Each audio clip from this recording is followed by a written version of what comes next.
कार्यक्रममा स्वागत छ। श्री जनप्रिय माध्यमिक विद्यालय दिव्य सेवा बाल क्लबद्वारा प्रस्तुत कार्यक्रम बाल बगैँचामा यहाँहरू सबैलाई म हार्दिक स्वागत तथा अभिनन्दन अभिवादन व्यक्त गर्न चाहन्छु।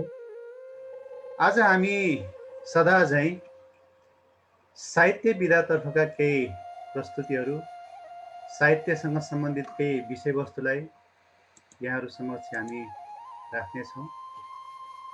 आज साहित्यको क्षेत्रमा क्रियाशील व्यक्तित्व जो अत्यन्तै प्रतिभाशाली हुनुहुन्छ र उहाँ विशेष गरेर मुक्तक विधामा अहिले अत्यन्तै चर्चित पनि हुनुहुन्छ।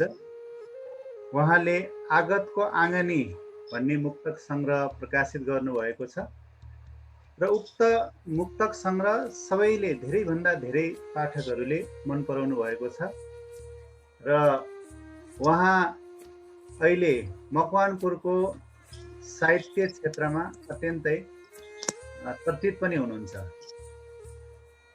उहाँलाई हामीले नजिकबाट चिनाउनु पर्दा उहाँ नेपाली साहित्यतर्फ 2062-63 सालतिरबाट उहाँले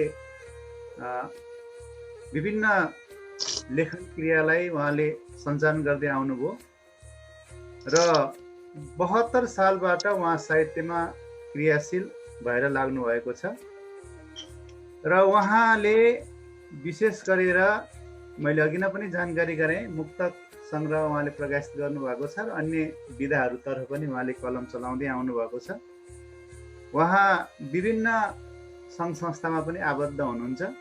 विशेष गरेर उहाँ साहित्य सङ्घ मकवानपुर, प्रगतिशील लेखक सङ्घ मकवानपुर, जनन नाट्य मञ्च मकवानपुर, सृजनशील युवा स्रोत नेपाल, मदन भण्डारी स्पोर्ट्स एकाडेमी अन्तर्गत खेलकुद शिक्षक सङ्घमा पनि आबद्ध हुनुहुन्छ। यसै गरी उहाँले दर्जनभन्दा बढी साहित्यसँग सम्बन्धित विभिन्न सामाजिक संस्थामा उहाँ क्रियाशील हुनुहुन्छ। उहाँ समृद्ध समाज, निकास एफएम लगायत विभिन्न मिडियाहरूमा पनि संलग्न हुनुहुन्छ। यसै गरी उहाँले 2065 सालमा क्षेत्रीय स्तरको जहाँ चाहिँ 12वटा जिल्लाहरू प्रतिस्पर्धामा उत्रिएका थिए, उक्त वक्तित्व कला क्षेत्रीय स्तरको वक्तित्व कला प्रतियोगितामा उहाँ चाहिँ तृतीय हुन सफल हुनुभएको थियो। 2072 सालको जिल्ला स्तरीय कविता प्रतियोगितामा प्रथम, 2075 सालमा साईराम साकोसबाट साहित्य साधनामा क्रियाशील भए बापत उहाँलाई सम्मान गरिएको छ। उहाँ नेपाली विषयको शिक्षक हुनुहुन्छ र उहाँ श्री अमर माध्यमिक विद्यालय हेटौँडा उपमहानगरपालिका वडा नम्बर 1 चाइना क्वार्टरमा उहाँ कार्यरत हुनुहुन्छ र उहाँको मैले पृष्ठभूमि बताएँ। म उहाँको नाम उच्चारण गर्दैछु। उहाँ हुनुहुन्छ डिबी बर्तौला। उहाँलाई हामी डिबी बर्तौला भनेर साहित्यमा चिन्दछौँ र उहाँको बोलाउने नाम चाहिँ सन्तोष हो। उहाँको जन्म 2044 साल कार्तिक 27 गते भएको थियो र उहाँ हेटौँडामा हुनुहुन्छ र हेटौँडामा स्थायी बसोबास गर्दै आइरहनु भएको छ र शिक्षण पेसामा उहाँ संलग्न हुनुहुन्छ। र उहाँको एउटा मैले भन्नै पर्ने कुरा, उहाँ नेपाली विषय पढाउनुहुन्छ र नेपाली विषयमा उहाँले शिक्षण सिकाइ क्रियाकलापलाई अगाडि बढाउँदा नेपाली विषय चाहिँ जिल्लाकै उत्कृष्ट शिक्षण सिकाइ क्रियाकलापमा सबभन्दा बढी अङ्क प्राप्त गरेर चाहिँ उत्कृष्ट नतिजा ल्याए बापत उहाँलाई नगद पुरस्कार सहित उहाँलाई सम्मान गरिएको छ। 2070 सालदेखि 76 सालसम्म लगातार 7 पटक चाहिँ नेपाली विषय चाहिँ जिल्लामै उत्कृष्ट चाहिँ गराउनका निमित्त उहाँ सफल हुनुभएको छ र उहाँलाई नेपाली विषय शिक्षक सम्मान पनि गरिएको छ र उहाँ अत्यन्तै, मैले शुभारम्भमा भने, उहाँ अत्यन्तै प्रतिभाशाली व्यक्तित्व हुनुहुन्छ। म आजका प्रमुख अतिथि डिबी बर्तौला सरलाई हार्दिक स्वागत गर्दछु। सर, हजुरलाई कार्यक्रममा स्वागत छ।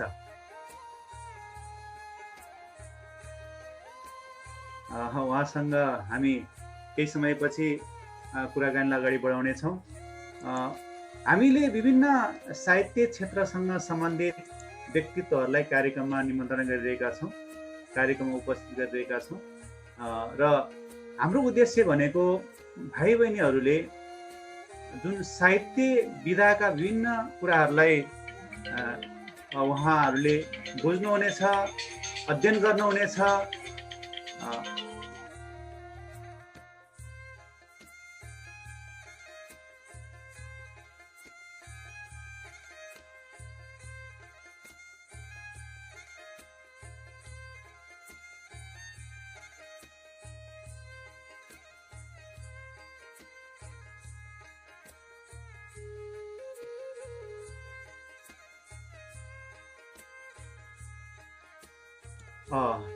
म आज हाम्रो कार्यक्रममा युवा साहित्यकार मकवानपुर जिल्लाका अत्यन्तै चर्चित व्यक्तित्व डिबी बर्तौलासँग आज हामी कुराकानी गर्नेछौँ।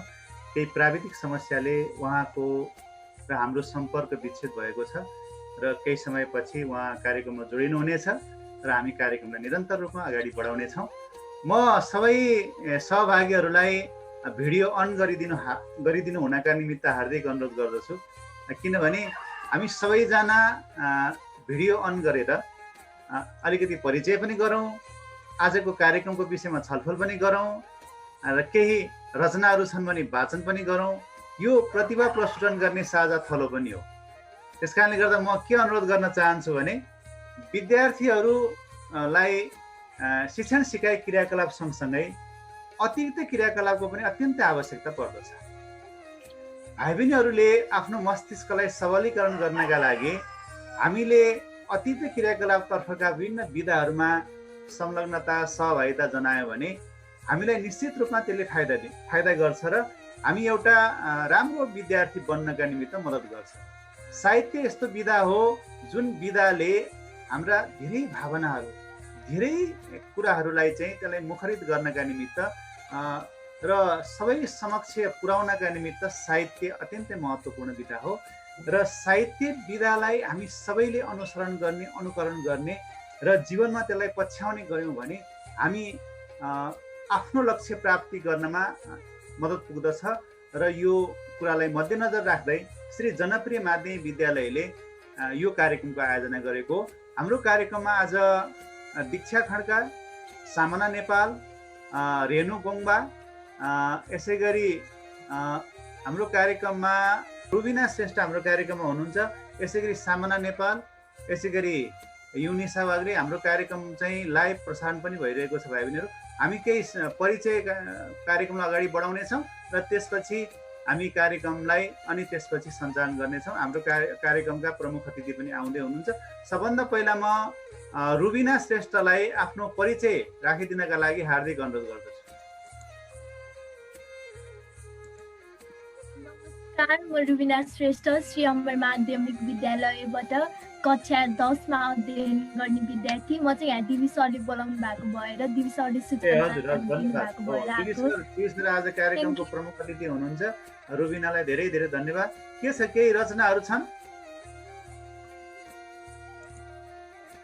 रुबिनाको केही रचनाहरू, केही सामग्रीहरू छन् भने हामी सर नआउन्जेल अलिकति स्थान दिनेछौँ। हेर्नुपर्छ ल, एकछिनपछि हेर्दै गरौँ। म सहभागीहरूमध्येबाटै हाम्रो कार्यक्रममा चाहिँ हुनुहुन्छ चाँदनी मगर पनि आउनु भएको छ। म चाँदनी मगरलाई भिडियो अन गरिदिनु हुन हार्दिक अनुरोध गर्दछु। हजुर, आफ्नो छोटो परिचय राखिदिन म हार्दिक अनुरोध गर्दछु। नमस्ते सबैलाई, मेरो नाम चाहिँ चाँदनी मगर हो। म अमर सेकेन्डरी स्कुलबाट आएको हो। हजुर, म चाहिँ कक्षा 9 मा पढ्छु। अनि के छ, साहित्य लेखनतर्फ रुचि छ? केही सामग्री आज प्रस्तुत गर्न सकिन्छ? आज तयारी छैन? ठिक छ। यसै गरी म आफ्नो परिचय राखिदिनका लागि म रेणु गोङ्बा पनि हाम्रो कार्यक्रममा जोडिनु भएको छ। अमर माध्यमिक विद्यालयमा पढ्नुहुन्छ। म रेणु गोङ्बा, म श्रीकृष्ण आदर्श सेकेन्डरी इङ्ग्लिस विद्यालय इङ्ग्लिस बोर्डिङबाट आएको। म कक्षा 9 मा पढ्छु। ए हजुर, अमरमा त होइन? होइन। हजुर हजुर, ठिक छ, धन्यवाद। डिबी सर कार्यक्रममा जोडिसक्नु भएको छ।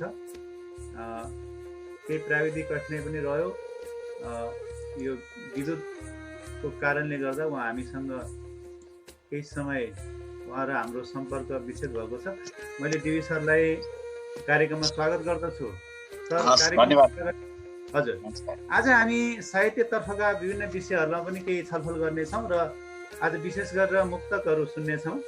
सरको आज मुक्तकहरू सुन्नेछौँ। आज हामी विशेष गरेर भाइ बहिनीहरूलाई लेखनशीलको विकास कसरी गराउने, साहित्य विधातर्फ विशेष गरेर कविता, निबन्ध, चुट्किला, मुक्तक लगायतका विधाहरू, त्यसरी लघुकथाका कुराहरू पनि छन्।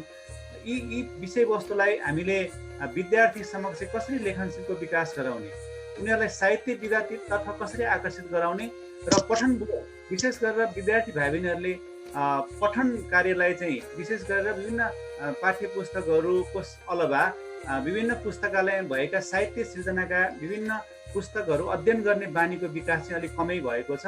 त्यसकारणले गर्दा पठन संस्कृतिको विकास गरौँ भन्ने हाम्रो उद्देश्य पनि रहेको छ।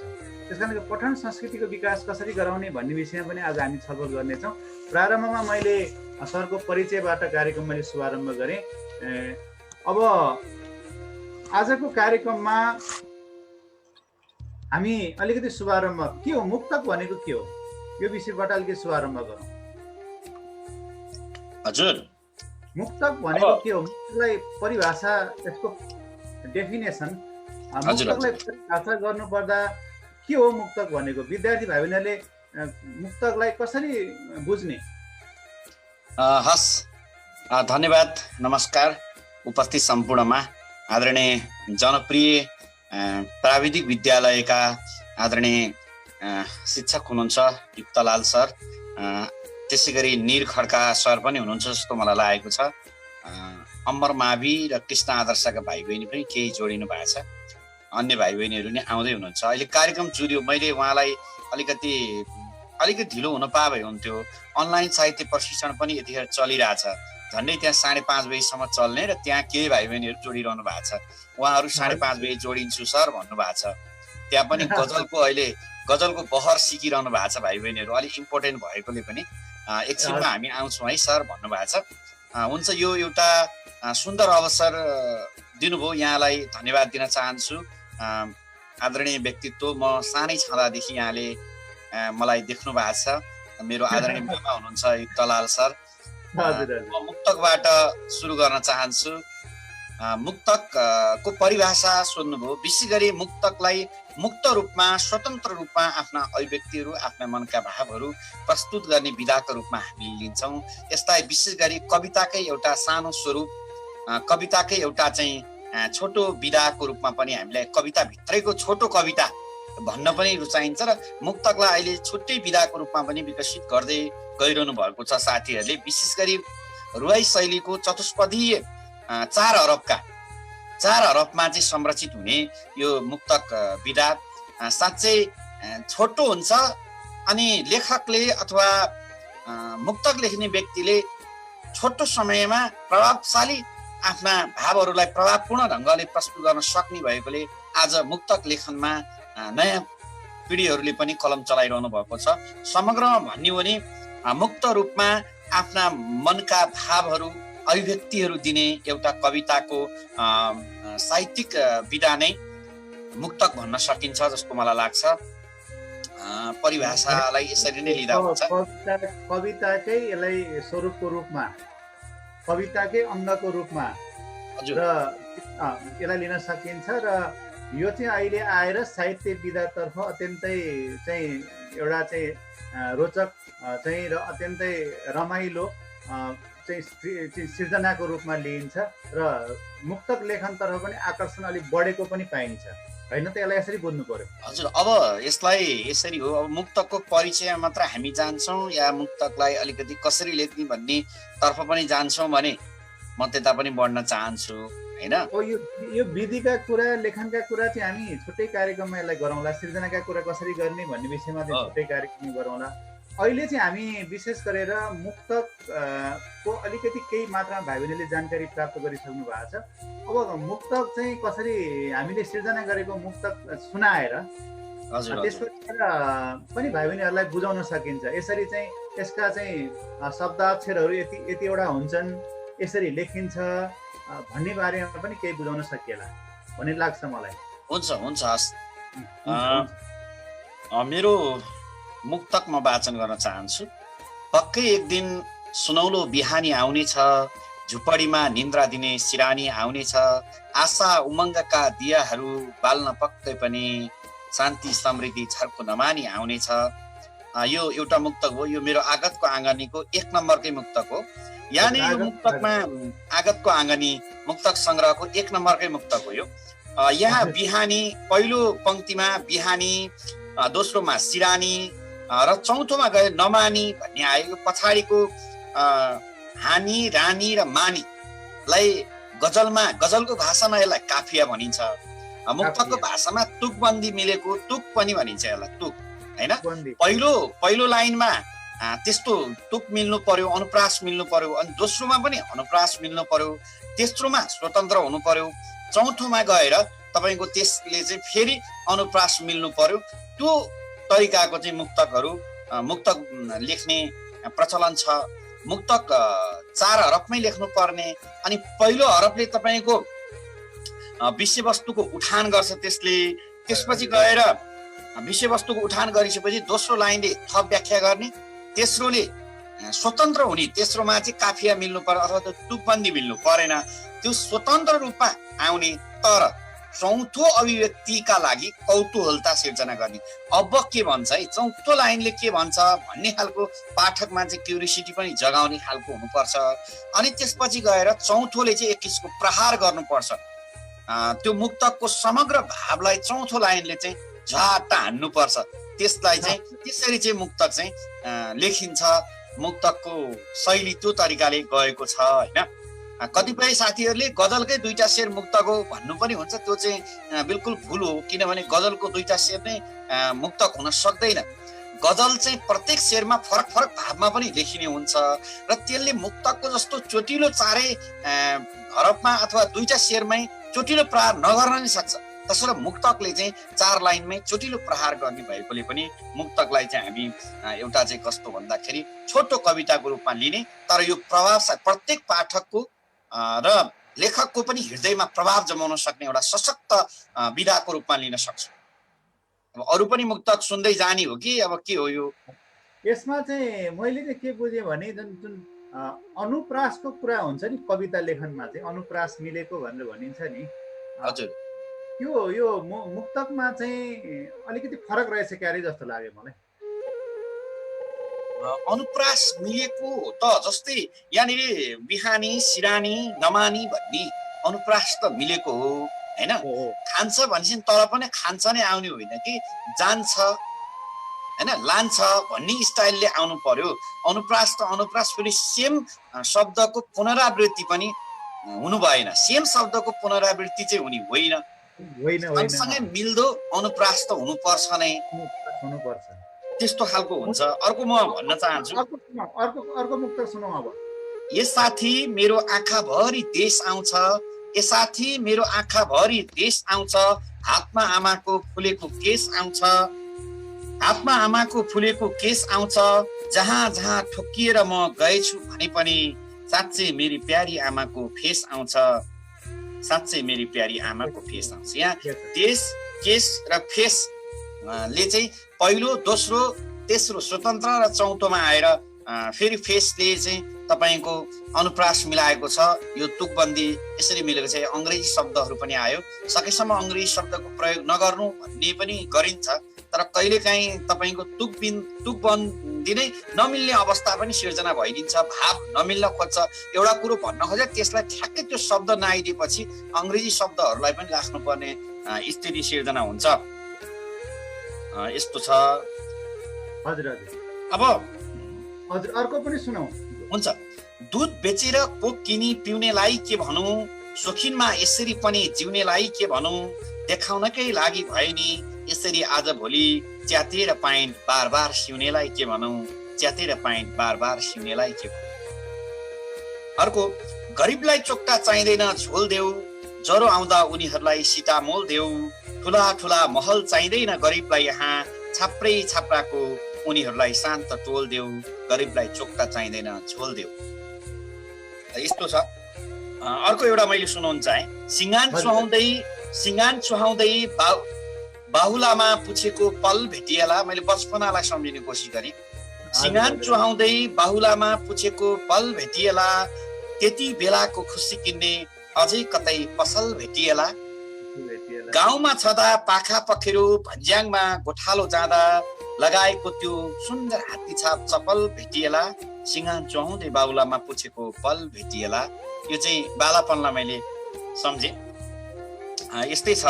अब मुक्तक लेख्ने क्रम जारी छ है। विशेष गरी मैले मुक्तक चाहिँ मेरो रचना, मेरो साहित्यिक लेखनमा पछिल्लो समयमा लेखेको विधा हो। मैले सुरुवातमा म स्कुल पढ्दै जाँदा मलाई याद छ, म 5 मा पढ्दै जाँदा मैले 5 कक्षामा लेखेको थिएँ एउटा दुईटा रचनाहरू। त्यसै म 6-7 मा मैले बाल कविताहरू 7 कक्षामा धेरै लेखेँ।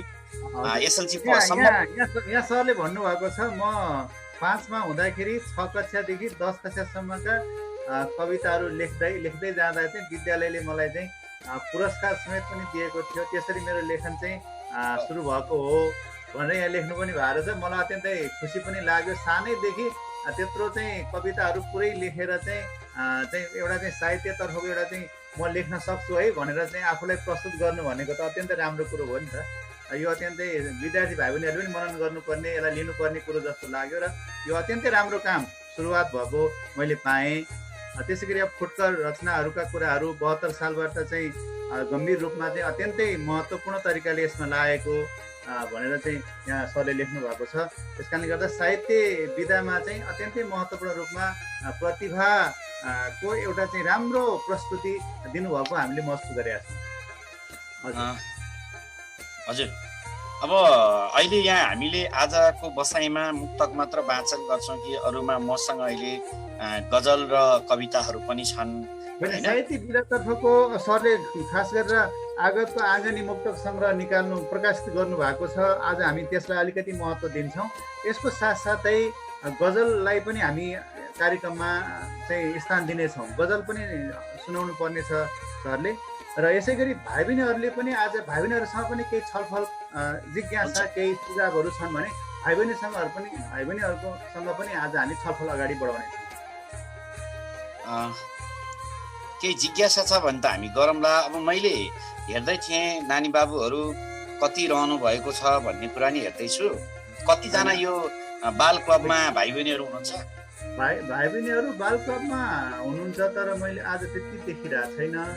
जस्तै युनिक वाग्ले, सामना नेपाल, यसै गरी श्री जनप्रिय माध्यमिक विद्यालयका सहायक प्रधानाध्यापक राम आशिष मण्ड सर पनि हाम्रो कार्यक्रममा हुनुहुन्छ। माध्यमिक तर्फका कोअर्डिनेटर खड्का सर हुनुहुन्छ।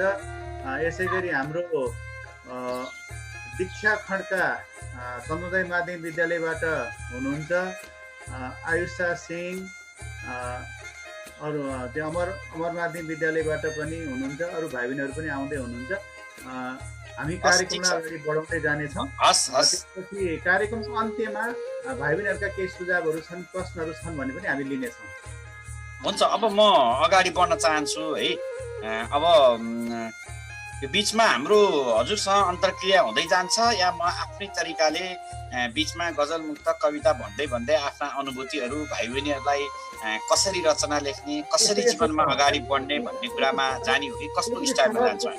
सहजमा मैले अलिकति प्रारम्भमा केही कुरा राखिहालेँ। अब मैले के अनुरोध गर्दछु भने अब मुक्तकका कुराहरू पनि उठे, मुक्तक पनि यहाँ हामीले वाचन गऱ्यौँ। यसै गरी गजलका कुराहरू पनि हुन्छन् र कविताका कुराहरू पनि हुन्छन् र साहित्य विधाका अन्य विधाहरू पनि कुराकानी हुन्छन्। ती विषयहरूलाई क्रमशः चाहिँ अगाडि बढाउँदै जाउँ, क्रमशः अगाडि बढाउँदै जाउँ। हस्, म छोटो समयमा अब हामीसँग 5:30 भइसकेको छ, 6 बजीसम्म भन्ने कुराले आधा घन्टा छ। म यसमा थोरै कविता र थोरै गजल वाचन गर्दै अगाडि बढ्छु। हुन्छ। मैले 2000 मैले अघि नै पनि यहाँलाई भनिसकेँ, स्कुल लाइफबाटै मैले मयूर साहित्य समाज भन्ने हाम्रो स्कुल नजिकै थियो, रामहरि चौलागाई सरले अध्यक्ष हुनुहुन्थ्यो, विद्यालयमा हामीलाई नि पढाउनुहुन्थ्यो। उहाँको प्रेरणाबाटै यहाँ चाहिँ विद्यार्थी जीवनमा कविता र विशेष गरी म स्पिचमा वक्तृत्व कलामा अगाडि बढेँ। थुप्रै पुरस्कारहरू विद्यार्थी जीवनमा प्राप्त गरेँ। उच्च मावि तहमा क्षेत्रीय स्तरमा वक्तृत्व कलामा पनि पुरस्कृत भएँ। यो सबै प्रेरणाको स्रोत के हो त भन्ने कुरो को पारिवारिक वातावरण त्यस्तो सृजनशील वातावरण थिएन। आर्थिक अभावकै बीचमा हुर्किँदै आइयो। कमलको फुल हिलोमा फुले जस्तै गरी हामी अगाडि आयौँ। केही समाजका आदरणीय शिक्षकहरू, आदरणीय समाजसेवीहरू, आदरणीय व्यक्तिहरूकै उहाँहरूको देखा सिकी र उहाँहरूले नाम कमाएको देख्दा आफूलाई पनि लोभ लाग्थ्यो। त्यसरी अगाडि बढ्दै आइयो। दुःखम सुखम जिन्दगी चलाइयो। तर जीवनको अनुभवले मलाई के भन्छ भने मैले विद्यार्थीलाई नि भन्ने गर्छु, हामीले चित्रलाई महत्त्व दिने होइन, चित्र होइन चरित्र चाहिँ महान हो भन्ने कुरा गर्नुपर्छ। चित्र एक दिन चाउरिएर जान्छ, चरित्र सधैँ रहन्छ। यो चाउरिएर जाने शरीर, यो छालालाई महत्त्व दिने होइन कि हामीले हाम्रो चरित्र निर्माणतर्फ अगाडि बढ्नुपर्छ भन्ने कुरा पनि म भाइ बहिनीहरूलाई गर्न चाहन्छु। त्यसै सन्दर्भमा एउटा मैले कविता वाचन गर्न चाहेँ। मान्छे शीर्षकको एकदम छोटो कविता मैले पछिल्लो समय लेख्न खोजेको छु। मान्छे चाउरिएर जाने चित्रलाई सिँगार पटार गरेर, चाउरिएर जाने चित्रलाई सिँगार पटार गरेर मान्छे आफू भित्रको चरित्रलाई कुरूप पार्न यो समय व्यस्त छ। मान्छे आफू भित्रको चरित्रलाई कुरूप पार्न यो समय व्यस्त छ। कविता सिद्धियो। मान्छे आफू भित्रको चरित्रलाई कुरूप पार्ने अनि चित्रलाई मात्रै सिँगारेर बस्ने परिपाटी चाहिँ यतिखेर छ। हामी जीवनमा, विद्यार्थी जीवनमा मलाई लाग्छ जनप्रियमा युक्तलाल सर हुनुहुन्छ। हाम्रो त्यहाँको प्रशासनिक व्यक्तित्वहरूको सकारात्मक भूमिका छ। त्यसपछि कैलाश सरहरूले पनि लागि पर्नु भएको छ। साँच्चै विद्यार्थीहरूले सिक्नुपर्ने र जीवनमा संस्कारी बनेर अगाडि बढ्नुपर्ने खालका कार्यक्रमहरू जुन गरिएको छ यसले हामीलाई असल मार्गमा लान्छ। तसर्थ बाटो पहिचान गर्नका लागि, जीवनमा अगाडि बढ्नका निम्ति एउटा खालको पथ प्रदर्शकको भूमिका निर्वाह गर्ने आदरणीय शिक्षकहरूबाट नै हामी अगाडि बढ्ने हो। म यहाँलाई एउटा उदाहरण दिन चाहन्छु। एउटा मान्छे यात्रामा निस्किन्छ अनि अगाडि बढ्दै गएपछि तपाईँको दुईटा बाटो आउँछ। दुईटा बाटो आएपछि त यता जाने कि यता जाने ऊ अलमल हुन्छ। अलमल हुँदा हुँदै ऊ एउटा बाटो जान्छ, धेरै पर पुग्छ, अनि फेरि फर्केर आउँछ, अनि अर्को बाटो फेरि जान्छ, फेरि फर्केर आउँछ, फेरि यताबाट जान्छ, फर्केर आउँछ। यसरी एक दुईचोटि निरन्तर जाने आउने क्रम चाहिँ त्यहाँ घाँस काट्दै गरेको एउटा मान्छेले देख्नु भएछ। अनि उहाँले भन्नुभएछ, तपाईँ कहाँ जाँदै हुनुहुन्छ, तपाईँले बाटो भुल्नुभयो होला, म तपाईँलाई बताइदिन्छु नि कहाँ जाने भन्नुहोस् त भनेर उहाँले चाहिँ भनिसकेपछि जाने कहाँ हो भन्नुहोस् त भन्दाखेरि उनले के भन्छन् भने मलाई कहाँ जाने नै मलाई थाहा छैन भन्छन्। कहाँ जाने नै थाहा छैन। हो, हाम्रो जिन्दगी यस्तै अन्योलमा छ। कहाँ जाने त? जाने बाटो नै क्लियर नभएपछि हामी पछाडि पर्छौँ। त्यसकारण भाइ बहिनीहरू, गन्तव्य नहुनेहरू अलमलमा पर्छन् जिन्दगीमा। गन्तव्यको खोजी 9-10 कक्षामै पढ्दै गर्दा, 8-9-10मै पढ्दै गर्दा तपाईँको गन्तव्य के हो, तपाईँको बाटो के हो, तपाईँको लक्ष्य के हो भन्ने कुराको चिनारी सर्वप्रथम गर्नुहोस्। यसको लागि एकान्तको खोजी गर्नुहोस्, शान्त वातावरण सिर्जना गर्नुहोस् र घुरिएर आफ्नो जीवनसँग चिन्तित हुँदै तपाईँले चिन्तन गर्नुहोस्, मनन गर्नुहोस्। हामी चाहिँ के गर्छौँ भने मनलाई अफ गर्छौँ अनि हामी तनावमा बस्छौँ। मनलाई चाहिँ जहिले पनि अन गर्यो भने के हुन्छ अरे मनन हुन्छ क्या। मनलाई अन गरेपछि मनन हुन्छ। हो, हामीले हाम्रो जीवनमा आएका समस्याहरूको मनन गर्नुपर्छ। हामीले चिन्ता होइन, हाम्रो जीवनमा चिन्तन गर्ने बानीको विकास गर्नुपर्छ, जसले हामीलाई सकारात्मक बाटोतर्फ अगाडि बढाउँछ जस्तो लाग्छ। यो सँगै म तपाईँलाई एउटा कविता वाचन गर्न चाहन्छु। कविता वाचन गर्न मैले चाहेँ। ठिक छ, स्क्रिन सेयर हुँदैन रहेछ है? मैले बनाइदिन्छु है त। एक्चुअली कविता मैले त्यहाँबाट स्क्रिन सेयर गर्न खोजेको थिएँ। ल हुन्छ, अब हुन्छ है? अब हुन्छ। स्क्रिनमा जाउँ। आज हाम्रो कार्यक्रममा युवा साहित्यकार डिबी बर्तौला हुनुहुन्छ। श्री जनप्रिय माध्यमिक विद्यालय दिपेशिया बाल क्लबद्वारा प्रस्तुत बाल बगैँचा कार्यक्रममा उहाँबाट आज हामीले धेरै मुक्तकहरू, कविताहरू, गजलहरू सुन्नेछौँ र भाइ बहिनीहरूलाई पनि कार्यक्रममा अन्तिमसम्म बसिदिनु हुनका लागि म हार्दिक अनुरोध गर्दछु। र कार्यक्रमलाई हामी अत्यन्तै महत्त्वका साथ अगाडि बढाइरहेका छौँ र साहित्य विधातर्फको विभिन्न विधाहरू, विभिन्न चाहिँ कथा, कविता, चुटकिला, गजलदेखि लिएर अन्य विधाहरूलाई पनि आज कार्यक्रममा समावेश गरिनेछ। आज हाम्रो कार्यक्रममा युवा साहित्यकार डिबी बर्तौला हुनुहुन्छ। हस्, अब म एउटा कविता वाचन गर्छु। म तिम्रो साथमा छु। कविताको शीर्षक म तिम्रो साथमा छु। कतिन्जेल ओइलिएर बस्छौ, कतिन्जेल धमिलिएर बस्छौ, फुत्किसक्यो समय तिम्रो हातबाट, चुडिसक्यो अवसरका डोरीहरू, तिमी भने चुपचाप चुपचाप शान्त छौ। त्यही शान्त स्वभावमा म निराशाका बादलहरू सलबलाएको देख्छु। तिमी कमजोर होइनौ, तिमीमा आलस्यताका रङ्गहरू कदाचित थिएनन्। तिमी त युग हाँक्न सक्ने महायोद्धा थियौ। भन कसरी मुर्झायौ अनि कसरी सेलायौ। आशाका दियाहरू निभेकै हो त, आस्था टुटेर गएकै हो त। उज्यालिएको त्यो तिम्रो अनुहार आज पनि झझल्को आउँछ। त्यो तिम्रो अटुट साहस, तिम्रो गन्तव्यप्रतिको चाह, यति विघ्न उत्साहले भरिएका तिम्रा ती कान्ति प्रिय अनुहार आज कता हरायो।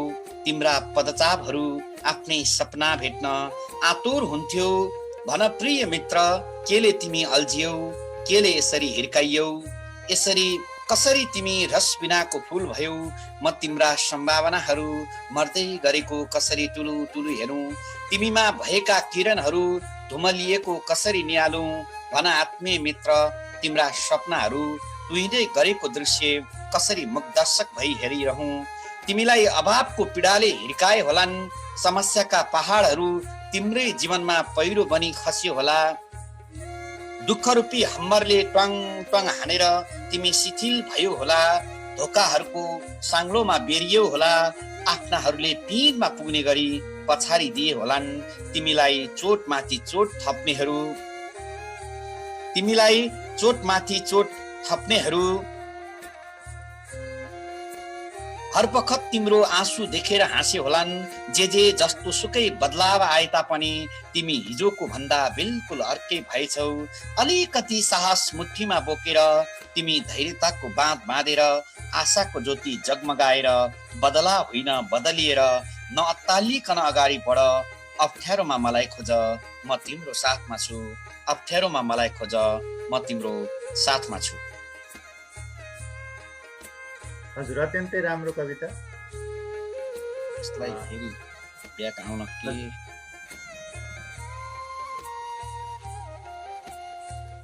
आज हाम्रो कार्यक्रममा युवा साहित्यकार डिबी बर्तौला हाम्रो कार्यक्रममा हुनुहुन्छ र हामी विभिन्न साहित्यिक विधाहरू, हामीले गजल, कविताहरू सुनिरहेका छौँ।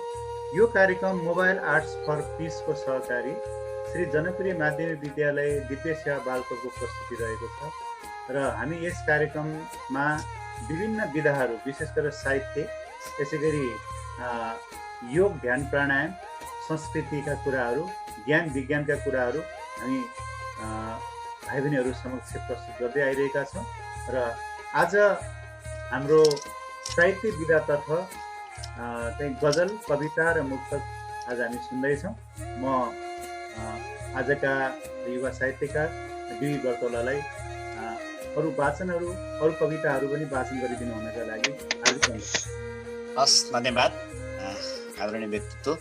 खासमा सृजना कसरी हुन्छ, रचना कसरी गर्न सकिन्छ भन्ने कुरा एउटा त आफै भित्र सृजनशील स्वभाव हुनु पर्यो र व्यक्तित्व त्यो व्यक्तिमा हुनु अन्तर्निहित गुण पनि हुनु पर्दो रहेछ। मेरो कुरा गर्ने हो भने चाहिँ मसँग वंशानुगत गुण या आफन्त पारिवारिक वातावरणबाट साहित्य सिर्जनामा आएको होइन। यस्तै पुस्तकहरू पढ्ने, अध्ययन गर्ने, पठन संस्कृतिको कुरा अघि नै सरले गरिसक्नु भएको छ। आफ्नो कोर्स बाहेकका अन्य पुस्तकहरू पढ्ने, विशेष गरी डाक्टर योगी विकासानन्दका पुस्तकहरूले मलाई जीवनप्रति अगाडि बढ्न हौसायो। त्यहीँबाट मैले पछिल्लो समय अध्ययन गरेँ। हामीले अध्ययन गर्ने क्रममा अध्ययन गर्दैनौँ, लेख्न मात्र खोज्छौँ। लेख्नका लागि पनि थुप्रै पुस्तकहरूको अध्ययन गर्नु पर्दो रहेछ। त्यसपछि हामीलाई केही हदसम्म हामीभित्र भएको क्षमता बाहिर आउँदो रहेछ। हामी त जन्मनु नै सबैभन्दा ठुलो प्राप्ति हो, जन्मिसक्यौं। तर जन्म मानिसको नहुन नै सक्ला, तर जन्म भइसकेपछि मृत्यु चाहिँ अवश्य छ भने मृत्यु अगावै हामीले चिनिने काम चाहिँ गर्नु पर्दो रहेछ भन्ने खालको भावनाको विकास चाहिँ डाक्टर योगी विकासानन्दको जीवन दर्शनले हामीलाई दियो। त्यसपछि हामी इन्टर पढ्दै गर्दा साथीहरू माझमा हामी हप्ता दिनमा एकचोटि चाहिँ भेला हुन्थ्यौँ। हामीले एउटा संस्था पनि खोलेका थियौँ, क्रिएटिभ विश्वास नेपाल अर्थात् सृजनशील युवा स्रोत नेपाल भन्ने खोल्यौँ। त्यसपछि हामी हप्ता दिनमा हप्ताभरि भएका देशका घटनाहरू र आफूले गरेका क्रिएटिभ कामहरूको बारेमा चर्चा परिचर्चा गर्थ्यौँ। अर्को कुरा, हामी उपवास बस्थ्यौँ। हामी हप्तामा एकचोटि चाहिँ केही पनि नखाने, अहिलेको जस्तो व्रत होइन। अहिलेको जस्तो चाहिँ तपाईँको बिहान व्रत बस्यो बेलुका चाहिँ खाइहाल्ने, जस्तो आज बेलुका हामीले खायौँ भने पर्सिपल्ट बिहान मात्र खाने र त्यो दिनभरि चाहिँ पानी मात्र पिएर फलफुल भए फलफुल खाएर हाम्रा भित्रका विकार तत्त्वहरू ख्याल्नेतर्फ हामी लाग्थ्यौँ र हामी सृजनशील बन्नका निम्ति सृजनशील मन भएकाहरू एकजुट हुन्थ्यौँ र अगाडि बढ्थ्यौँ। साँच्चै त्यसपछि सामाजिक सङ्घ संस्थाहरूमा पनि आबद्ध भएर अगाडि बढ्थ्यौँ, जसले हामीलाई अगाडि बढ्न उत्प्रेरित गर्थ्यो। सृजनाले मान्छेलाई मरेर जाँदा पनि बचाउने भएकोले हामी सृजनशील बनौँ। तपाईँ भोलि डक्टर बन्नुहोला, इन्जिनियर बन्नुहोला, पाइलट बन्नुहोला, जे बन्नुहोस्, तर तपाईँले दिनको 1-1.5 घन्टा छुट्याउनु भने तपाईँ सृजना कर्ममा रमाउन सक्नुहुन्छ। यस्तै तपाईँलाई तनावमा तपाईँ हुनुहुन्छ नि, तनावमुक्त गराउँछ। तपाईँलाई एउटा छुट्टै पहिचान दिलाउँछ यसले। आज तपाईँहरू माझ मेरो सृजनाले चिनिने मौका पाएँ। अन्य ठाउँमा कवि साहित्यकारहरू पुग्नुहुन्छ, त्यो उसको सृजनाले गर्दाखेरि चिनिने भएकोले म यहाँहरूलाई के भन्न चाहन्छु भने मर्नुभन्दा अगावै केही न केही सृजनशील काम गरेर मात्रै मर्नुपर्छ। एउटा मुक्तक वाचन गर्न चाहन्छु। रुक्नुहुन्न तिम्रा पैताला अब, रुक्नुहुन्न तिम्रा पैताला अब, चाउरिनुहुन्न तिम्रा गाला अब, कतिन्जेल जिउँदो लास घिसारी बाँच्छौ, कतिन्जेल जिउँदो लास घिसारी बाँच्छौ। यो जिउँदो लास घिसारी भन्नाले आफ्नो शरीर चाहिँ जिउँदो लास जस्तो हो। तपाईँ बाँच्नु त भछ, तर जिउँदो लास जस्तो घिस्रिँदै घिस्रिँदै घिस्रिँदै अगाडि बढ्नुहुन्छ। त्यसको तात्विक अर्थ त केही पनि हुँदैन। समाजमा कलङ्क जस्तो भएर बाँच्नुको औचित्य रहँदैन। यसको अर्थ मैले केही गर्न सकिनँ भनेर भोलि नै मर्ने भन्न खोजेको होइन। तर कुन तरिकाले हामीले जीवनलाई स्वर्णिम बनाउन सक्छौँ, जीवनलाई कसरी सुन्दर बनाउन सक्छौँ भन्नेतर्फ ध्यान दिनुपर्छ। सोचिहाल नत्र यो जुनी खेर जाला अब, रुक्नुहुन्न तिम्रा पैताला अब। मैले भन्न खोजेको के हो भनेदेखि हामी जहिले पनि हाम्रो एक किसिमको यस्तो खालको चाहिँ स्पिरिट हुनुपर्छ, यस्तो खालको चाहिँ हाम्रो हृदयमा दृढ इच्छा शक्ति हुनुपर्छ, कसैले पनि हामीलाई रोक्न नसक्नु। एकचोटि के भएछ म तपाईँहरूलाई भनौँ, यस्तो आत्मविश्वास हो कि नेपोलियन बोनापार्टले नै हुनुपर्छ जस्तो लाग्छ मलाई। युद्धको क्रममा उनीहरूको 5000 सैनिक, उता दुश्मनको चाहिँ 5 लाख सैनिक, अनि एउटा योद्धाले के भन्छ भने महाराज अगाडि नबढ्नुहोस्, अब हामी त मरौँला, केही भएन, तपाईँ त मर्नु भएन नि, तपाईँ ब्याक हट्नुहोस्, हामी युद्धमा जान्छौँ, हामीले जित्दैनौँ जस्तो भइसक्यो। भनेपछि महाराज नेपोलियन बोनापार्टले के भन्नुभयो भने तिमीले युद्ध हारिसक्यौ, तिमी घर फर्क, किनभने तिमी सुरुमै हार मानसिकता बोकेर अगाडि बढ्यौ। यो कुरा याद राख कि आजसम्म नेपोलियन बोनापार्टलाई छातीमा लाग्ने गोली कुनै पनि कारखानामा बनेको छैन। त्यस्तो आत्मविश्वास बोक्नु भयो र उहाँ युद्धमा जानुभयो, युद्धमा सफल हुनु। त्यसकारण एउटा ठुलो आत्मविश्वासले पनि जीवनलाई बाँच्न सिकाउँदो रहेछ के। ठुलो आत्मविश्वासले जीवनलाई बाँच्न सिकाउँछ। म एउटा कुरा गरौँ, विवेकानन्दको, भारतका विद्वान विवेकानन्द, उहाँले विद्यार्थीहरूलाई नयाँ नयाँ एक्सपेरिमेन्ट गर्ने अनि रुखको टुप्पामा बसाएर एक दिन पढाइरहनु भएको रहेछ। एउटा अभिभावकले थाहा पाउनुभयो अनि सबैलाई भनिदिनु भएछ, अभिभावकहरू दौडेर आउनु, हाम्रो बच्चाहरूलाई मार्न खोजेको, के गर्न खोजेको। उहाँले यति शालीनतापूर्वक, तपाईँलाई म भन्ने गर्छु, समाजका विद्वान वर्गहरू जहिले पनि शालीन हुनुहुन्छ र नम्र बोल्नुहुन्छ। उहाँले भन्नुभयो कि विश्वास गर्नुहोस्, म तपाईँका भाइ बहिनीहरूबाट नयाँ नयाँ ज्ञानको खोजी र नयाँ नयाँ प्रयोगात्मक ज्ञानहरू दिन खोजिरहेको छु, मलाई विश्वास गर्नुहोस् तपाईँका नानीहरूलाई केही है। त्यो विश्वासले गर्दाखेरि केही पनि नहुने रहेछ नि त। आत्मविश्वासले यो दुनियाँमा यात्रा अगाडि बढाउने हो, मलाई त्यस्तो लाग्छ। हामीले किताबी ज्ञान मात्र होइन कि हामीले कस्तो ज्ञान त भन्दाखेरि जीवन रूपी ज्ञान, जीवनको पाठशालामा बढी सिक्नुपर्छ। एउटा म हिन्दीमा सायरी तपाईँहरूलाई भन्यो, धूप में निकलो घटाओ में नुआ कर देखो, जिंदगी क्या है बुझ्ने के लिए किताबों को हटा कर देखो। यसको मतलब किताबलाई फाल्दिनु भने त होइन, तर तपाईँ घाममा जानुस्, तपाईँ पोखरीमा डुबुल्की मार्नुस्, जीवनको मजा प्रकृतिभित्र छ, जीवनको मजा त्यहीँनेरि छ। अर्थात् तपाईँ व्यावहारिक शिक्षाबाट जीवनलाई निहाल्न सक्नुहुन्छ, किताबी सैद्धान्तिक ज्ञानले मात्र जीवनलाई खार्न सक्दैन भन्ने कुरा पनि व्यक्त गर्दै म एउटा मुक्तक भने, मक्किएका विचारलाई चम्काउनु पर्छ, निराश भई बाँचेकालाई सम्झाउनु पर्छ, अँध्यारा पर्दा च्यातेर यो जिन्दगीलाई, अँध्यारा पर्दा च्यातेर यो जिन्दगीलाई उठाउनका लागि गन्तव्यतर्फ पाइला लम्काउनु पर्छ, गन्तव्यतर्फ पाइला लम्काउनु पर्छ। हामी त गन्तव्यमा हिँड्ने हो नि त। तपाईको गन्तव्य के हो, तपाईको लक्ष्य के हो? लक्ष्य बिनाको मान्छे त बाँदर जस्तै हुन्छ नि त। बाँदर बन्ने हो कि हामी मान्छे बन्ने त? मान्छेको यात्रा के हो त? जीवनको यात्रा के हो त? त्यसलाई तपाईको 9, 10 मा 8 मा पढ्दै गर्दा तपाईले सोच्नुभयो भने तपाईँ ब्याचलर पढ्ने बेलासम्म तपाईको परिचय समाधान बनिसक्छ। हो, त्यो परिचय कायम गर्नका निम्ति शिक्षकहरू त त्यति ठुलो स्रोत होइन। शिक्षक त एउटा बाटो देखाउने हो, हिँड्दै नि तपाईँले हो नि। शिक्षकले त बाटो देखाउनु हुन्छ, हिँड्ने तपाईँले हो, हामी माध्यम हौ, गर्ने तपाईँहरूले हो। तसर्थ त्यसका लागि भने तयार हुनुपर्छ। एउटा मुक्तकमा भने, म सधैँ तिम्रो बैशाखी हुन सक्दिन, अब एक्लै हिँड म साथी हुन सक्दिन, तिमीलाई परनिर्भर बनाउनका लागि सबै काम गरिदिएर म जाति हुन सक्दिन। अर्काको जाति बन्नका निम्ति काम गरिदिने परिपाटी हाम्रो घरमा पनि छ, छिमेकमा पनि छ। ऊ खुसी हुन्छ भने उसको काम सबै गरिदिने। साथीको पनि होमवर्क चाहिँ हामी के गर्छौँ भने, खुसी भइदिएला भनेर आफैले होमवर्क गरिदिने, ठिक पारिदिने। त्यसले त तपाईँले उसलाई परनिर्भर बनायो नि त, उसलाई त कमजोर बनायो नि त। उसलाई उसको हामी सधैँभरि बैशाखी बनाऊ। भगवान बुद्धले भनेका छन्, भन्नुभएको छ कि म तिम्रो बैशाखी हुन सक्दिनँ, एक दिन त यो धरती मैले छोड्नुपर्छ। सबैभन्दा पहिला त तपाईँहरूसँग हामी छुट्टिन्छौँ, शिक्षक छुट्टिन्छौँ, त्यसपछि एक दिन बुवा आमा छुट्टिनुहुन्छ। शिक्षकले सिकाउने क्रम रहँदा रहँदै शिक्षकसँग धेरै कुरा सिक्नुहोस्। बुवा आमा हुँदाहुँदै बुवा आमाबाट धेरै चाहिने कुराहरू सिक्नुहोस्। सधैँभरि सहारा दिन सक्नुहुन्न बुवा मम्मीले पनि, शिक्षकले पनि। त्यसकारण अर्काको सहारा, अर्कालाई बैशाखी बनाएर अगाडि बढ्ने होइन, जाग्नुपर्छ। जाग्नका निम्ति त हामीमा एक किसिमको हृदयमा पनि त्यो खालको एउटा कम्पनहरू हुनु पर्यो। भगवान बुद्धले के भन्नु भएको छ भने, भगवान बुद्धलाई एक्चुअली प्रश्न गरिएको छ कि बुद्धको अर्थ के हो? बुद्धको अर्थ उहाँले भन्नुभएको छ, बुद्ध धातुबाट बनेको बुद्ध, बुद्धको अर्थ जाग्नु हो। अनि उहाँले भन्नुभएको छ, जाग्नेहरू सबै बुद्ध हुन्, नजाग्नेहरू पछाडि पर्नेहरू बुद्धु हुन् भनेका छन् के।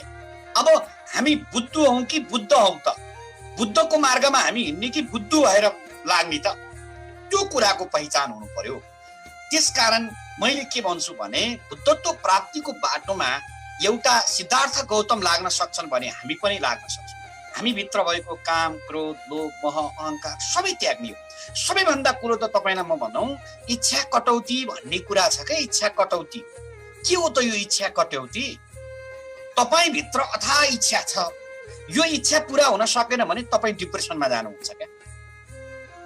तपाईसँग भएका अथाह इच्छाहरू मध्ये प्रायोरिटी सेटिङ गर्नुहोस् कि तपाईँलाई आवश्यक पर्ने इच्छा के हो, चाहना के हो। त्यो चाहना प्राप्तिका निम्ति लाग्नुहोस्। अनि तपाईँको क्षेत्रै होइन, तपाईँको बाटो होइन, तर तपाईँ इच्छा जाहेर गर्नुहुन्छ। म एजुकेसन पढेर शिक्षक बने, तर म डक्टर बन्ने इच्छा राखेँ भने त्यसले मलाई त डिप्रेसनमा लान्छ नि त।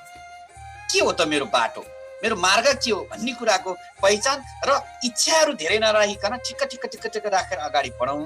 आशावादी पनि, हामी जीवनमा धेरै आशावादी चाहिँ हुनुपर्छ, तर अनावश्यक आशाहरू राखेर जीवनलाई पछाडि धकेल्नु पनि हुँदैन। त्यसकारण अब म एउटा तपाईँहरूलाई गजल सुनाउन चाहन्छु। गजल सुनाएको छैन मैले? हजुर हजुर। ऊ फुटेको कुर्कुच्चा फाटेको चप्पलमा राखेर, ऊ फुटेको कुर्कुच्चा फाटेको चप्पलमा राखेर कमाउन निस्कियो मन प्यारीको आँचलमा राखेर, कमाउन निस्कियो मन प्यारीको आँचलमा राखेर। हरपल कठिन घडीमा पनि रमाइरहेको छु, हरपल कठिन घडीमा पनि रमाइरहेको छु। यो मन तिम्रो उज्यालो आँखाको गाजलमा राखेर, यो मन तिम्रो उज्यालो आँखाको गाजलमा राखेर, उसले तिम्रो खुसीको लागि होला सायद, उसले तिम्रो खुसीको लागि होला सायद प्रशंसा गाउँछ हरक्षण तिमीलाई गजलमा राखेर, ऊ फुटेको कुर्कुच्चा फाटेको चप्पलमा राखेर। उनीहरू त्यति बेला रमाउन पनि यसरी रमाए कि, उनीहरू त्यति बेला रमाउन पनि यसरी रमाए कि, अहो हेर्नुस् त दुवैको अदर फलमा राखेर। आऊ प्रिया समीपमा दुनियाँको कुरा छाडेर, आऊ प्रिया समीपमा दुनियाँका कुरा छाडेर, तिमीलाई सजाउँछु दिलको महलमा राखेर, कमाउन निस्कियो मन प्यारीको आँचलमा राखेर, ऊ फुटेको कुर्कुच्चा फाटेको चप्पलमा राखेर। यो गजल थियो। गजलमा काफिया रदिफहरू हुनु अत्यन्त आवश्यक छ। केही भाइ बहिनीहरू अनलाइन साहित्य प्रशिक्षणमा पनि हुनुहुन्छ, मैले त्यति धेरै सैद्धान्तिक पक्ष यहाँ बताउन चाहिनँ। साँच्चै हामीले सृजनशील बन्नुपर्छ, रचनात्मक बन्नुपर्छ, सृजनामा भाँच्नुपर्छ, जीवनलाई अगाडि बढाउनुपर्छ। तपाईँ जीवन जीवन, म पनि जीवन जीवन भन्छु, तपाईँ पनि जीवन जीवन। जीवनको खास अर्थ छ क्या, जीवन, जीओन, जी र ओनलाई फरक डिगमा राख्नुहोस्, जी र ओनलाई फरक डिगमा राख्नुहोस्। त्यसले के भन्यो भने जीओन, जिउने गर ओन स्थानमा आएर, जिउने गर वन स्थानमा आएर भनेको क्या, जिउने गर वन स्थानमा आएर। तिमी सर्वोत्कृष्ट भएर बाँच, तिमी जुनसुकै विषय पढ भोलि कलेजमा, तर त्यो विषयमा तिमी सर्वोत्कृष्ट बन, सर्वोत्कृष्ट जीवनको परिकल्पना गर। अनि त्यसले हामीलाई अगाडि बढाउँछ। हामी त अलमल अलमल छौँ के, अलमल अलमल छ होइन। यो मलमलको जिन्दगीमा हामी यति अलमलमा छौँ कि केही छैन। अनि हामीलाई सबैभन्दा बढी चाहिँ अहिले 9-10 भन्दा नि 11-12 पढिसकेपछि ब्याचलर पढ्ने बेला तनाव हुन्छ। घरले पनि जाइ खा भन्छ, उता अब पकेट खर्च दिन छोडिसक्नुहुन्छ। त्यतिखेर एउटा चरणमा डिप्रेसन हुन्छ। यदि तपाईँको एसई पनि राम्रो रिजल्ट छ, इन्टर पनि राम्रो रिजल्ट छ, तपाईँलाई आर्थिक समस्या छ भने पनि ब्याचलर गर्दा गर्दै तपाईँ जब होल्डर बन्न सक्नुहुन्छ क्या। त्यसको लागि चाहिँ अलिकति तपाईँ चाहिँ सिरियसनेस बढी हुनु जरुरी छ, मलाई त्यस्तो लाग्छ क्या। अनि हामी गम्भीर चाहिँ हुनुपर्छ जीवनमा। अनि अर्को कुरा के छ भने हामीसँग स्किल यति धेरै स्किल छ नि, हामीले हाम्रा स्किललाई देख्दै देखेनौँ।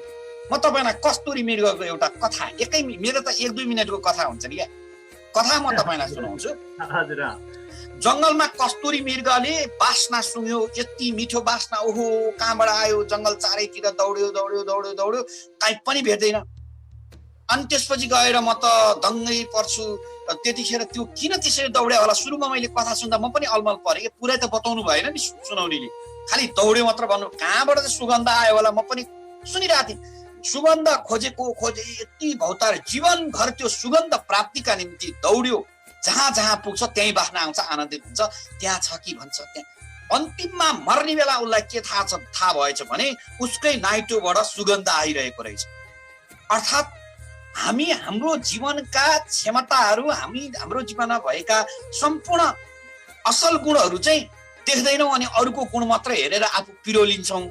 बाहिरी सतह दुनियाँमा हामीले हाम्रो क्षमता नदेखेर अरूलाई खोज्छौँ, तर हामी भित्र हेर्नुपर्छ, भित्रको क्षमतालाई हेर्नुपर्छ। दुर्गुण प्रत्येक मान्छेसँग हुन्छ, तर समाजले नपचाउने दुर्गुण छ भने त्यसलाई हटाउँ। सानातिना केही स्वभावहरू, केही बानीहरू, कहिलेकाहीँ बच्चैदेखि आएका बानी जति चेन्ज गरे चेन्ज हुँदैन, त्यसलाई स्वीकार्दै हामी जीवनमा हामीसँग भएको अथाह क्षमतालाई चाहिँ निखार्ने हो। तपाईँ गीतमा आउनुहुन्छ, गीत गाउन सिक्नुहोस् तपाईँ, तर गुरु बिनाको ज्ञानको औचित्य हुँदैन। तपाईँ गायनमा हुनुहुन्छ, गुरु राख्नुहोस्। तपाईँ नृत्यमा हुनुहुन्छ, गुरु बिनाको ज्ञानको औचित्य तपाईँले प्राप्त गर्नुहुन्न। तसर्थ गुरु बिनाको ज्ञान प्राप्त नहुने गुरु थापना गर्दै तपाईँ जीवनलाई अगाडि बढाउनुहोस्। जीवन सुन्दर छ, शान्त छ, रमाइलो छ। यति भन्दै म तपाईँलाई एउटा मुक्तकै सुनाउन चाहन्छु। आज उहाँले पनि मुक्तक सङ्ग्रह नै निकालेका कारण मुक्तक अलि बढी वाचन गर्न खोजे। सुतेर जिन्दगी ख्यालख्यालमै बिताउँछ नवयुवा, सुतेर जिन्दगी ख्यालख्यालमै बिताउँछ नवयुवा, किन बेकार हो जिन्दगी गलत चिताउँछ नवयुवा। हारेपछि जिन्दगीलाई अझै सिक्न सकिँदो रहेछ, अरूलाई होइन आफै भित्रबाट कहिले जिताउँछ नवयुवा। अरूलाई होइन आफैलाई कहिले जिताउँछ त नवयुवा। आफैलाई जिताऊ, तिमी भित्रको जित सबैभन्दा ठुलो जित हो। यहाँ त हामी त्यसलाई म फर्स्ट भयो भने त्यसलाई टक्छु, तिमी भित्रभित्रै फर्स्ट हौ। आज हामी के गर्छौँ भने 80% ल्याएर फर्स्ट भयौँ अनि खुसी, तर हाम्रो अघिल्लो टर्मिनलमा चाहिँ 85% थियो नि त, 85% थियो, अहिले 80 आयो, सबैलाई त जित्यो। तर तपाईँले तपाईँको टार्गेटलाई मिट गर्ने, 85 थियो भने तपाईँको टार्गेट 90 अथवा 88 हुनुपर्छ। तपाईँलाई नटपेपछि हार्नुभयो, दुनियाँलाई जितेर हुन्छ, आफैबाट हार्नु, आफैबाट जित्नुपर्छ। हुन त नेल्सन मण्डेलाले भन्नुभएको छ, कुनै पनि चिजमा हामीले कि जित्छौँ कि सिक्छौँ, हार चाहिँ हुँदैन त्यहाँ है भनेको छ क्या, भन्नुभएको छ। हार्ने कुरै हुँदैन, हामीले हारेपछि त धेरै कुरा सिक्छौँ नि त, पाठ सिक्छौँ। घमण्डले हार्यौँ होला, तयारी कम भएर हार्यौँ होला, त्यसकारण हार्दा पनि तपाईँसँग हार्नुहोस्, जित्दा पनि तपाईँलाई जित्नुहोस्। विन विन थ्योरीमा अगाडि बढौँ। म तपाईँलाई टाइम पनि मलाई सुनाइदिँदै गर्नु होला है, टाइम सिद्धिन लागिसक्यो जस्तो छ। हजुर हजुर, हामीसँग केही समय मात्रै बाँकी छ, त्यसपछि हामी थोरै समय अब लगभग 5 मिनटमा हामी सिद्ध्याउने गरेर म एउटा कथा सुनाइदिन्छु 1 मिनटमा। हामीले खराएर कछुवाको कथा यति मिठोसँग सुन्यौँ, आमामा बच्चामा त कम रमाइलो भयो। त्यो कथामा के हो भने खराएर कछुवा दौड प्रतियोगितामा भाग लिएको छ। खरायो धेरै अगाडि बढेपछि कछुवा बिस्तारै आइरहेछ, खरायोले यसो हेऱ्यो, ल पछाडि छ, म सुत्छु भनेर सुत्छ, खरायो ठाउँमा पुग्यो, के अरे कछुवा पुग्यो, कछुवाले जित्यो। खरायोलाई लाग्यो म यस्तो तेज हिँड्ने, कसरी मैले हारेँ, फेरि दौड प्रतियोगिता गरौँ भनेपछि खरायोले के योजना बनाएको थियो, बालुवा माथि चाहिँ दौडिने प्रतियोगिता राख्यो उसले। ल त मैले अहिले भर्खर जिते, जाउँ न त। हामीले त्यति नै टुङ्गियो थियो हाम्रो कथा, तर यसमा नयाँ अध्याय म तपाईँलाई सुनाउँछु। अनि त्यसपछि गएर दौडिने क्रममा कछुवा त त्यो बालुवामा हिँड्न सकेन, खरायोले जित्यो। कछुवालाई के लाग्यो भने अहिले भर्खर जितेको मैले कसरी हारेँ, फेरि दौड प्रतियोगिता गरौँ। अनि उसले के अरे पानीबाट पारिपट्टि जाने, पानी नेरबाट यसो भने म पारिपट्टि जाउँ, जो पहिला पुग्छ उसले जित्यो। ल त भनेर खरायो यताबाट दौड्यो, धेरै टाढा छ, कछुवा पानी मुनिबाट सर्लक्क उतापट्टि चाँडो पुग्यो। हेर्नुहोस् त, अब फेरि कछुवाले जित्यो। कहिले घरि कछुवा घरि खरायो, उनीहरू दुईजनाले छलफल गरे, मिटिङ बसे, अनि त्यसपछि भने अब हामी दुईटैले जित्ने खेल खेलौँ। बालुवामा खरायोमाथि कछुवा बस्यो, दुईटा एकैचोटि दौडे, सँगै गन्तव्यमा पुगे। पानीमाथि तपाईँको खरायो, कछुवामाथि खरायो बस्यो, यो कथा हो, साँच्चीकै बस्यो बसेन तर्फ नजाउँ है। खरायो कछुवामाथि खरायो बस्यो र गन्तव्य, विन विन थ्योरी, शिव खेडाको एउटा जित आपकी भन्ने पुस्तकमा छ। विन विन थ्योरीका साथ उनीहरू अगाडि बसे, यसरी तिमी पनि जित, म पनि जित्छु, तिमी पनि हाँस, म पनि हाँस्छु, काहीँ छल नहोस्, काहीँ कपट नहोस्, एकले अर्कालाई जित्ने अभियानमा लाग्ने हो, हामी जीवनभर सृजनशील हुने हो, रचनात्मक हुने हो। म तपाईँलाई छोटोमा प्रायोरिटी सेटिङको कुरा गर्छु। 3टा कुरा छ, इन्टरटेनमेन्ट, अर्जेन्ट र इम्पोर्टेन्ट। इन्टरटेनमेन्ट, अर्जेन्ट र इम्पोर्टेन्ट। हाम्रो जीवनमा इन्टरटेनमेन्ट आवश्यक छ, तर एकदम थोरै। अर्जेन्ट कामहरू पनि गर्नुपर्छ, तर जीवनमा इम्पोर्टेन्ट भित्र नै अर्जेन्ट र इन्टरटेनमेन्ट खोज्नुपर्छ। अल्बर्ट आइन्स्टाइनले घरमा चुप लागेर बसिरहेको बेला बुढीले के भनिन् भने आज रमाइलो गर्न जाउँ, ल त भनेर रमाइलो गर्न जाउँ भने उसले सोच्यो फिल्म हलतिर कतै बाहिर खाना खान जाने होला भन्ठाने बुढीले, बुढो त लुई साइन्स ल्याब भित्रै गएर काम गरिरहेको, लुकुर काम गरिरहेको होइन। के गर्नु आयो भन्दाखेरि अहिले इन्टरटेनमेन्ट गर्न जाउँ भने होइन, म त मेरो काममा नै इन्टरटेनमेन्ट देख्छु, म त मेरो कामभित्रै अर्जेन्ट देख्छु। इम्पोर्टेन्ट भित्रै अर्जेन्ट तपाईँको चाहिँ के अरे भन्दाखेरि इन्टरटेनमेन्ट देखियो भने जीवन सुन्दर भयो, फुल्छ, मगमगाउँछ। त्यसकारण भाइ बहिनीहरूलाई म अन्तिममा के भन्न चाहन्छु भने मुस्कुराउनुहोस्, हाँस्नुहोस्, हाँस्दाखेरि अनुहारको 14वटा मांसपेशीहरूको कसरत हुन्छ। रुन जान्नु भएको छैन भने कहिलेकाहीँ रुनुहोस्। केटी मान्छेहरू बढी बाँच्नुको कारण रुन पनि जानेका छन्, हाँस्न पनि जानेका छन्। रुँदाखेरि स्टेज हर्मोन बाहिर जान्छ, कहिलेकाहीँ रुनुहोस्, कहिलेकाहीँ हाँस्नुहोस्, बढी चाहिँ हाँस्नुहोस्। फेरि सरले हाँस्नु भन्नुभएको छ भनेर मान्छे मरिरहेको ठाउँमा हाँस्नु होला, रुनु भन्नुभएको छ भने उत्सवमा रुनु होला, त्यसो पनि नगर्नुहोस्। अलिकति संयमता अपनाएर हाँस्ने, रुने, रमाउने। पढ्दा तपाईँलाई दिक्क लाग्छ, जुरुक उठेर नाचिदिनुहोस् न, तपाईँको रुमभित्र कसले देख्छ, नाचिदिने के, एकछिन रिफ्रेस भयो कि। त्यसरी पनि अगाडि बढ्ने हो। गन्तव्य पहिचान गर्नुहोस्, सृजनात्मक अभिवृद्धिका निम्ति निरन्तर अध्ययन गर्नुहोस्। दिनमा 1 पेज 2 पेज भने बानीको विकास गर्नुहोस्। तपाईँ एक दिन लेखक बन्नुहुन्छ। लेख्न चाहिँ डेली डायरी लेखन गर्नुहोस्। आज दिनभरिको अनुभूति लेख्नुहोस्, आजका कुराहरू लेख्नुहोस्। यति भन्दै म एउटा दुईटा मुक्तक भनेर सिद्धाउँछु है त। म हनुमानले जस्तै छाती चिरेर राम सीता देखाउन सक्दिन, बाइबल त्रिपिटक पुराण हटाएर मात्र गीता देखाउन सक्दिन, मुखमा राम राम बगलीमा छुरा बोकेर हिँड्ने। हजुर म्युट। अरे यार, आस्था टुक्राएर धर्म बेच्दै म रमिता देखाउन सक्दिन, म हनुमानले जस्तै छाती चिरेर राम सीता देखाउन सक्दिन। दोस्रो, ए हजुर भन्नुस् कहिले आउँछ गाउँमा सिंह दरबार, ए हजुर भन्नुस् कहिले आउँछ गाउँमा सिंह दरबार, गरिबको पीडा सुनिदिने छ कि छैन देशमा सरकार। हजुर फेरि म्युट भयो। सजिएका सपनाहरू तुहिन्छन् यहाँ, अनि युवाहरू आफ्नै देशमा भइदिन्छन् बेरोजगार, अनि युवाहरू आफ्नै देशमा भइदिन्छन् बेरोजगार। यहीँनेरि टुङ्गाए मेरा भावनाहरू, मेरा विचारहरू सुनिदिनु हुने आदरणीय सम्पूर्ण भाइ बहिनीहरू, आदरणीय शिक्षकहरूमा मेरो तर्फबाट धन्यवाद, आयोजकप्रति पनि धन्यवाद। हजुर धेरै धेरै धन्यवाद। अत्यन्तै मिठो, अत्यन्तै सुमधुर शैली, मिठासपनले भरिपूर्ण आजको यो प्रस्तुति रहेको छ। म युवा साहित्यकार डिबी बर्तौलालाई धेरै धेरै धन्यवाद दिन चाहन्छु। अब हामी कार्यक्रमको अन्तिममा आइपुगेका छौँ र म अन्तिममा केही शुभ भावहरू राख्नेछु र त्यसपछि आजका प्रमुख अतिथिज्यूलाई धन्यवाद ज्ञापन हुनेछ र त्यसपछि हामी कार्यक्रम समापन गर्नेछौँ। म आजको कार्यक्रममा पतञ्जलि योग जिल्ला समिति मकवानपुर महिला सदस्य सावित्री पराजुली हाम्रो कार्यक्रममा उपस्थित हुनुहुन्छ। उहाँ विद्यालय प्रभारी पनि हो पतञ्जलि योग महिला समितिको, र उहाँलाई म कार्यक्रममा हार्दिक स्वागत गर्दछु।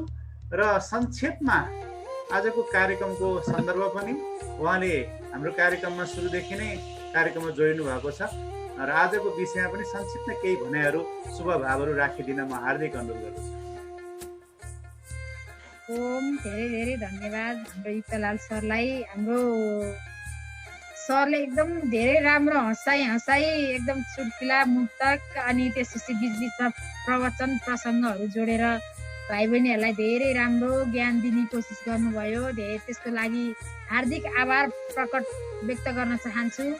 धेरै सुन्दर उसमा चाहिँ धेरै राम्रो ज्ञान दिनुभयो। मैले त्यसमा चाहिँ अलिकति एउटा भाइ बहिनीहरूलाई उत्प्रेरणा नै होस् भन्ने विषयमा उहाँले शिव खेडाको विषयलाई पनि जोड्नुभयो। म त्यही पुस्तकबाट मैले पनि पढेको एउटा सानो कथालाई एउटा सानो उसलाई जोड्न चाहन्छु। छोटो युक्तलाल सर कति समय छ हाम्रो? हुन्छ सुरु गर्नुहोस्। अनि अलिकति हामी समय चाहिँ अलिक कमै छ हामीसँग, भ्याइन्छ होला। एकदम छोटो गरी भन्न चाहन्छु है। हुन्छ एकदम संक्षेपमा भन्नु होला।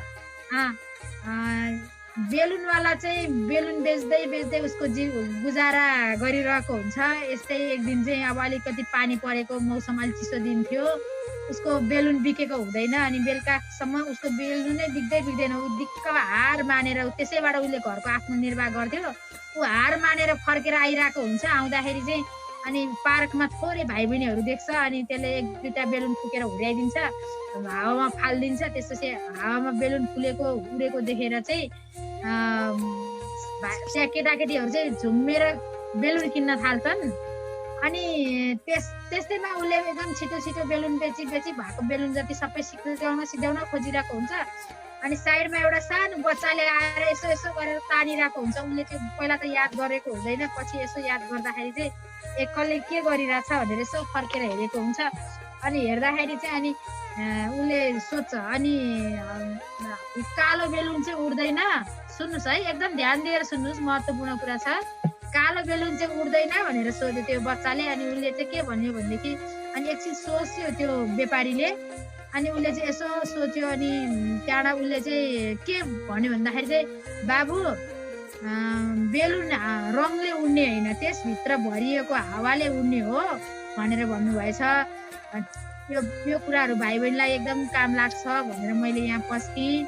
हजुरहरूको योग्यता क्षमता चाहिँ व्यक्तिले कुनै नामले हुने होइन, त्यसमा हजुरहरूभित्र भएको ज्ञानले हुने हो भनेर मैले एकदम सर्टकटमा यही कुरा आयो गुरु मैले भनिहालेँ। समय अलिक बढी लिएकोमा क्षमा चाहन्छु। पतञ्जलि योग महिला समिति सदस्य विद्यालय प्रभारी सावित्री पराजुली कार्यक्रममा आज हाम्रो कार्यक्रममा उपस्थित भएर कार्यक्रमको शोभा बढाइदिनु भएकोमा हामी दिव्य सेवा बाल क्लबको तर्फबाट बाल बगैँचा कार्यक्रमको तर्फबाट धेरै धेरै धन्यवाद दिन चाहन्छौँ।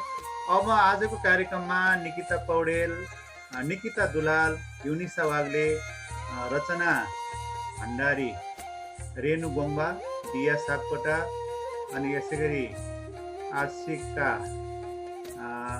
अनि रुबिना श्रेष्ठ र चाँदनी मगर कार्यक्रममा सहभागी अन्तिमसम्म सहभागी हुनुहुन्छ। उहाँ भाइ बहिनीहरूलाई धेरै धेरै धन्यवाद दिन चाहन्छु। आजको कार्यक्रम अत्यन्तै महत्त्वपूर्ण रहेको छ। अब म कार्यक्रमको अन्त्यमा श्री जनप्रिय माध्यमिक विद्यालयका माध्यमिक तत्त्वका कोअर्डिनेटर निर्वाल सरले धन्यवाद ज्ञापन गर्नुहुनेछ र म जाँदा जाँदै हाम्रो कार्यक्रम मिडिया आर्ट्स फर पिसको सहकार्यमा श्री जनप्रिय माध्यमिक विद्यालय दिव्य सेवा बाल क्लबको प्रस्तुति रहेको बाल बगैँचा कार्यक्रम हामी भाद्र 8 गतेबाट शुभारम्भ गरेर आज हामी 44औं श्रृङ्खलामा आज हामी अगाडि बढिरहेका छौँ र हामी विविध विषयहरूमा छलफल गरिरहेका छौँ र यो कार्यक्रममा हामी साहित्य, संस्कृति, त्यसै गरी योग, ध्यान, प्राणायाम अनि त्यसै गरी स्वास्थ्य चर्चा लगायत विविध विषयहरूलाई समेट्दै आइरहेका छौँ। आजको कार्यक्रम अत्यन्तै सान्दर्भिक रहेको छ, अत्यन्तै महत्त्वपूर्ण रहेको छ।